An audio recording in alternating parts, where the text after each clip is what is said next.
That's an idea. Now that's an idea. Now that's an idea.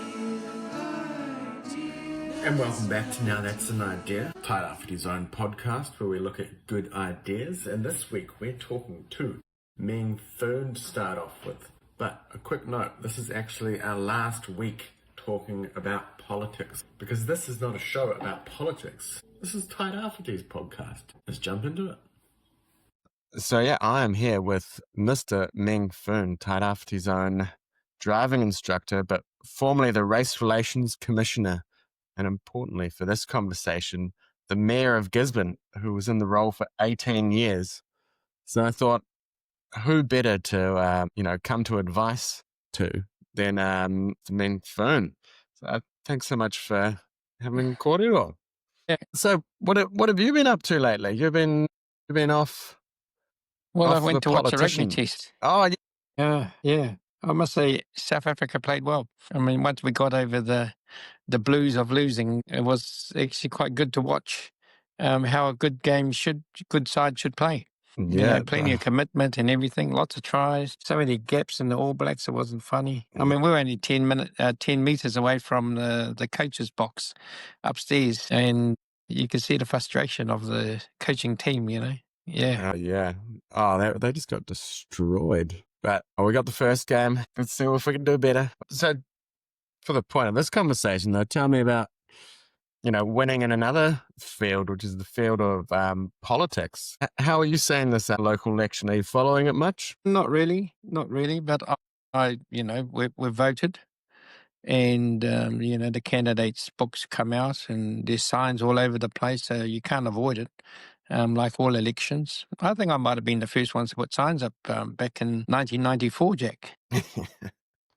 It wasn't easy to actually get a sign up. There was no printed sign. You had to go and get some cork flute or some sort of board and then get somebody to cut the letters out, stick them on. How I got a photo was, I went to an architect and they had a dot matrix machine. They took a photo and it printed out dot matrix. From a distance, it looked good, but close up, it was always just dots. And so, the technology's changed, the price have changed, and the elections are full on. And also, I get to vote in Wellington as well because I own an apartment there. But yeah, well, I get to vote. Property voter. Yeah, I get to vote in Tairāwhiti because I got a property in Tairāwhiti as well. So for better or worse, double vote. Yeah. No, well, that's democracy. That's the rules. Indeed. You got 5 properties in 5 different areas. You can vote 5 times. Yeah. And so, what got you into politics in the first place? Because 1994 is a while ago. What piqued your interest? No interest, really. We bought the Kairi Moor back in the days in 1980. Not 88, 87, and we bought the Kairi Moor and we built a community police station there. And I used to have cups of tea with a couple of policemen, Hemi Hikawai and Alan Davidson, and one day they said, "Oh, you make a good councillor." They were already on council. And I said, "Well, what do you do?" I had no clues as what you do. He said, "Oh, don't worry, lunch is pretty good." But anyway, one of the riding councillors, ward councillors, was actually retiring, Owen Pinching, and he said, "Oh, Pinch, he'll look after you. He'll show you the ropes and talk about the issues around the Poverty Bay Flats." That's what the ward was called, Pātūtei Ward. And I went around to Pinching's and learnt a lot from him. I had a choice when I was thinking about it. I said, well, I could actually stand in the city ward or the rural ward. I chose the rural ward because logistically it was easier. Having a shop at Makaraka, schooled at Makaraka, knew the community of Makaraka, Matawhero, Pātūtei, Manutuke, Waihirere. So those were the areas of our ward. And so meeting people, seeing people, knocking on the doors is important. I said, well, 2,000 odd doors is easier than 13,000 doors. Logistically, I chose the rural ward. Plus, our family was well known. We had the shop and we had the gardens and been there. My auntie's been in Gisborne since the 1920s or something, and then my dad came in 47. So and it was a busy shop too. And it was busy those days. No supermarkets in 7 days. The So original that's supermarket. what got me into it. I was asked by Hemi Hikawai. So I owe a thanks of gratitude to that fella. That My kind good of mate. changed your life, I'd say. Yeah, it changed my life, from a shy person to, being reasonably confident. So you have to be out there. I think one of the tricks of being Meng Foon was that apparently you'll just show up to any event. Someone said they saw you on the street and they're like, "Oh, Meng, I'm having a stag do tonight. We're just having some beers up at the house. Come by for a beer." And you said, yeah, sure. And these guys are like, well, he's not showing up. He's the mayor. And then at like 8 o'clock at night, I think you only sounded like you only stayed for a couple of beers, but showed up. Is that the secret to being a good kind of local politician? Yeah, I think that the main thing is that you got to connect. You got to find out what's the goss. You got to build relationships, and it doesn't matter who it is. And not being boisterous or anything, but the mayor is probably one of the biggest personalities in the city, other than your sports personalities that play rugby, football, or whoever are famous in whatever field. And there's plenty of those, but however, yeah, generally the mayor is, it's quite a big thing to have the mayor or the prime minister come to your function, or the MP come to your function. So I offer that to everyone without fear or favour, without thinking of hierarchy or votes or anything like that. The beautiful thing about voting is that whatever ethnicity, rich or poor, background, whatever you come from, everybody has that equal right. One vote, one person. Yeah. So every vote counts, actually. Every vote counts. I think especially in Tairāwhiti, because the numbers can be quite small, because there's only, I think we had 40% turnout or something in local elections. Once you get to the lower end of the councillors, it's only, 10 or 20 votes or even less sometimes of who gets elected. Yeah. And so that is another point is local elections, it feels like the turnout's getting worse and worse, or at least not improving. How do you think we go about raising the turnout? Because that's part of this idea for this podcast. I want to make kind of clips and get people more exposed to councillors, because it's pretty easy to turn off. Yeah, I think if we can do electronic banking and with security codes and all that sort of stuff, I'm sure we can do electronic voting. I think that would change. National elections, obviously, 70, 80%. Local elections in Tairāwhiti around about between 45, 55, depending on the year, depending on the issues. I think if the candidate says that the rates are going to go up by, 50%, and they'll turn out all right. So a lot of issue based. The older we are, the percentage voting is higher. Younger people don't vote generally, or not as much. So generally, people over 40 vote more than people under 40. Rural people vote more than city people. Their turnout is, their voting percentage is a little bit higher, because probably not polluted by, all the other things that are happening, social media and all that sort of stuff. Just get on with the job of farming and growing good crops and doing good work, and more connected to the community. So, yeah. And that's a tricky one.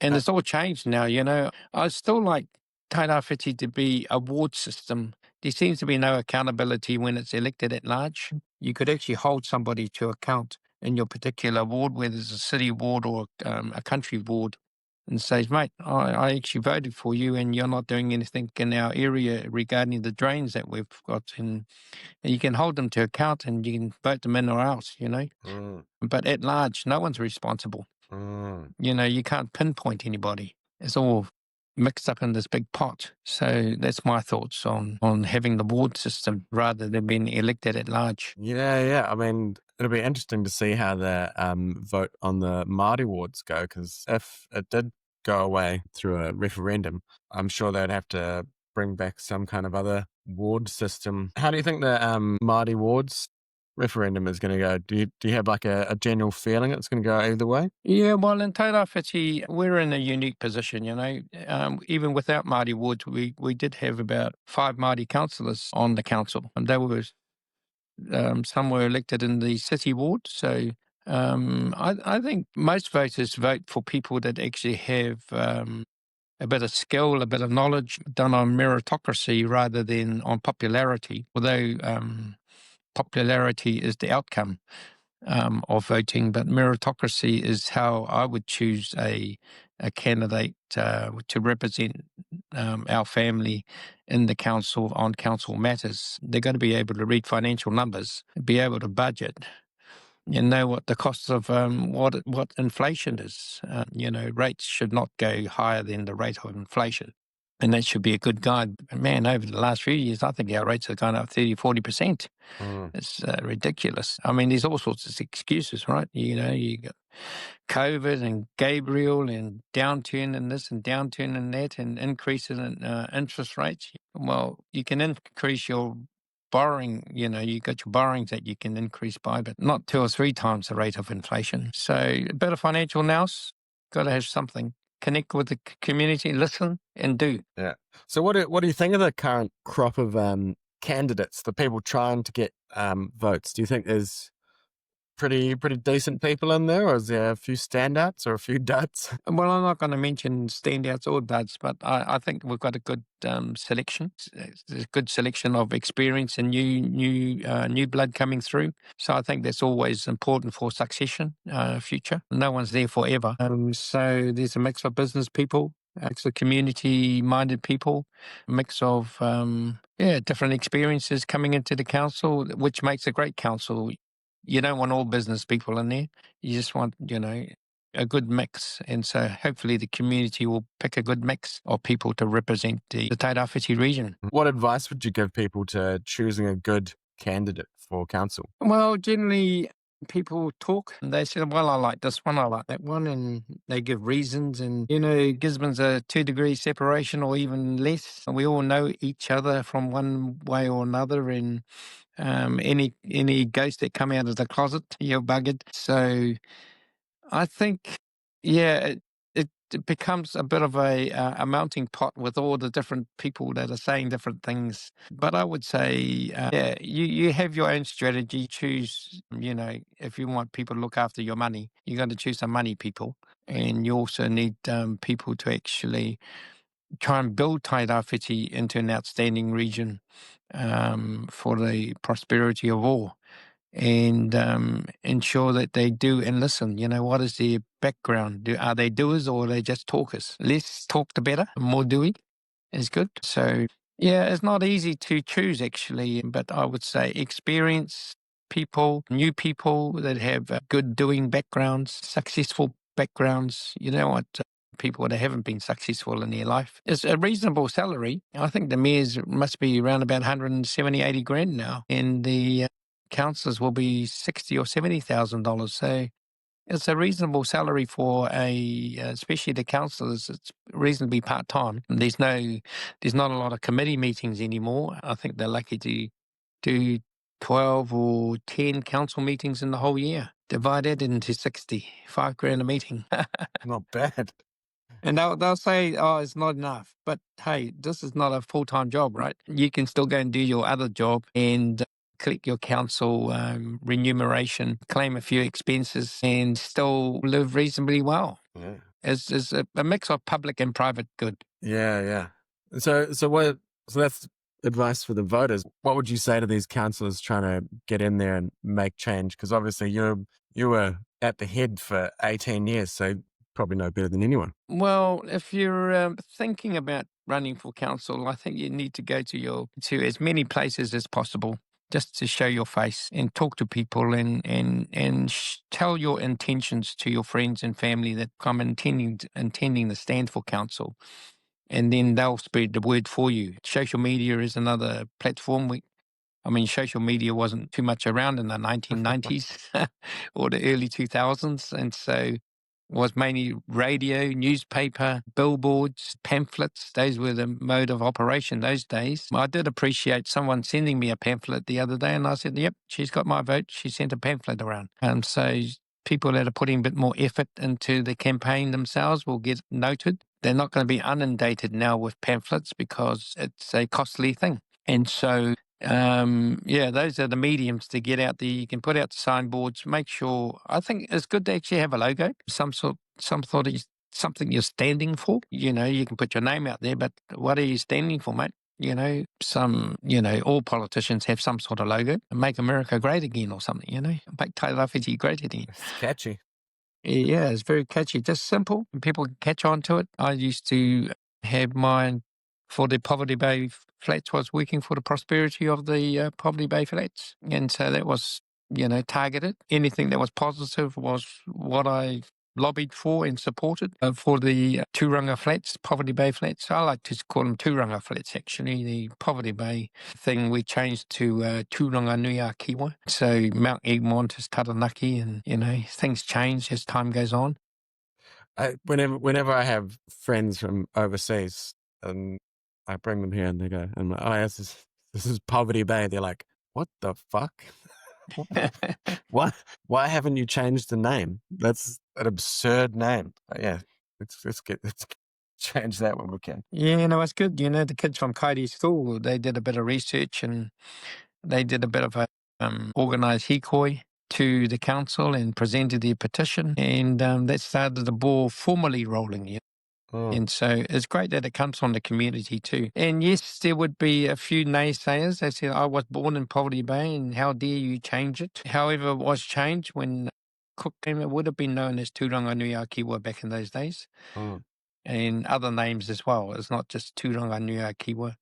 There were other Māori names in place. However, whoever has the pen has the last say, don't they? Or the biggest putter. Yes, or the biggest gun. And so just to finish off, what are you up to these days, apart from watching rugby and just enjoying life?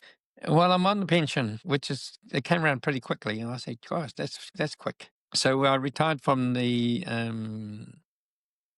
Race Relations Commissioner's job. So I do a few committees and boards, and I do driving instruction. I volunteer for Red Cross and Hospice in Atawhai. I also do family disputes mediation for people that separate or thinking of separation. I can do pre, current, and post, and so I'm licensed to do that. And I'm going to do some financial education. So that's what I think I'll do, Mark, is it's actually do some financial. I've done some papers, financial services.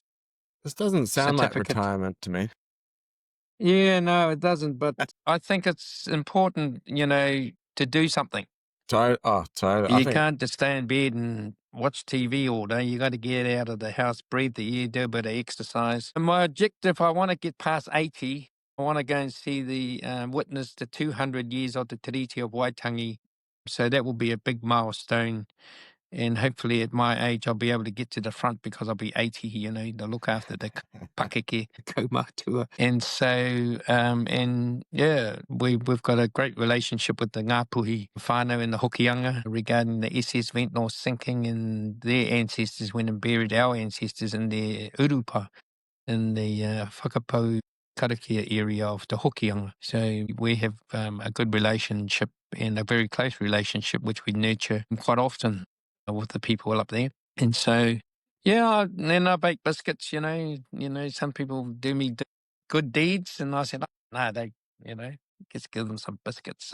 Shortbread is my speciality. I think one of the most famous things you're most famous for, apart from being Mayor and Race Relations Commissioner, is your Facebook cooking videos. I think that was iconic in, Tairāwhiti. I should have done more on being a bit more professional on YouTube. I might have been paid for it, but now there's so many, isn't there? Whatever you want, I love this co-pilot chat GBT. Oh, it's amazing, really. I mean, it cuts down a lot of things. I mean, it's not. You still got to check it, right? It's a damn good draft. That's what I say. A damn good draft whatever you need. I mean, this, I'm looking forward to the day that when I lose my license and I can't drive, I push a button and a car comes up and takes me to the Tairāwhiti or RSA club, have a dinner and a few drinks and come back safely. I mean, you can do that now with Uber, Yeah. right? But it's, I'm not quite sure if there's Uber operating in Gisborne, Tairāwhiti yet, but they did actually It's do a coming. promotion through It's coming. the Chamber of Commerce for that. Yeah, yeah. I think they're hiring drivers at the moment. So, Yeah, and plus we've got a campground too. Anybody coming for a holiday, tairāwhiti.co.nz, book a beautiful seaside camp holiday. and then you can have a few beers in town and go home. Beautiful. Amazing. Amazing. Now that's an idea.